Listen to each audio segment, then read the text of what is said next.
Hey everybody, American Samurai back again with another book review. For those of you guys who didn't know, I used to actually wear masks when I did my videos. Mainly Rey Mysterio masks. And frankly, I don't think I can do this anymore. It's supposed to be kind of a throwback thing, but this is just not working. The main thing is I need to read. I need my glasses. Well, it seems like a good idea, but yeah, sometimes old ways just don't work. Anyways, it's time for book review for Kamala Speaks. I finally finished this book. This is James Harris and Kenny Casanova. Kamala Speaks. This is the biography of James Harris, aka Kamala, the Ugandan giant. This is roughly everything all together, about 348 pages. 32 chapters, I think, and 3 appendixes.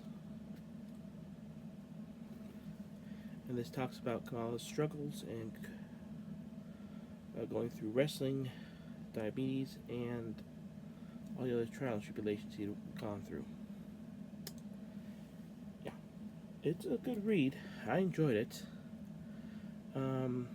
The story of how the Kamala character came to be, the racism he had dealt with all the stuff he had gone through with wrestling. I did not know how strong his connection was with Coco Beware, which will be a figure I will be looking to add to my collection, because I just recently saw there's a new one of him. I did not know how much he saw Kamala as an older brother. So yeah. It took me a long time to get my hands on this book as part of my WCCW collection. I'm glad I tracked it down. It was definitely worth reading. Would I recommend picking up if you're a wrestling fan? Yes. If you're either a fan of WCCW or Memphis, definitely. If you're a fan of Kamala, then yes. If you just want to know what a wrestler was like, what someone's life was like going through racism in the 1970s and going to pro wrestling, then yeah.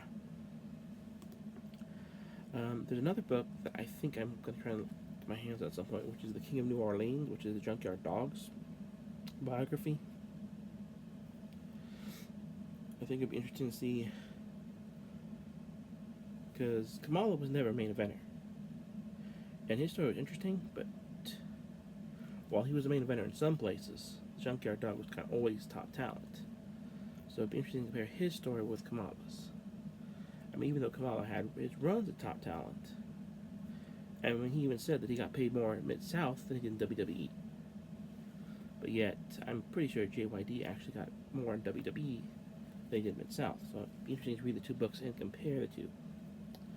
But it's still a 5 out of 5 for me. If you can find this book, and you're interested in the history of pro wrestling and racism, and some of the trials and tribulations that Kamala had to go through, and just various aspects of his career, from Memphis to WCW to JCW, yeah, it's worth. The stories alone here are very entertaining. I'm sad about the stuff Kamala had to go through later on in life, with diabetes and everything. I wish he put some of the stories that he got through on his life in trucking, but to me, it's a 5 out of 5.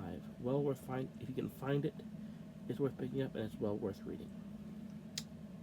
Yeah, Kamala Speaks. It's a 5 out of 5 from this pro wrestling fan, and I think you should check it out. Let me know if you've read any good biographies and which ones you'd recommend.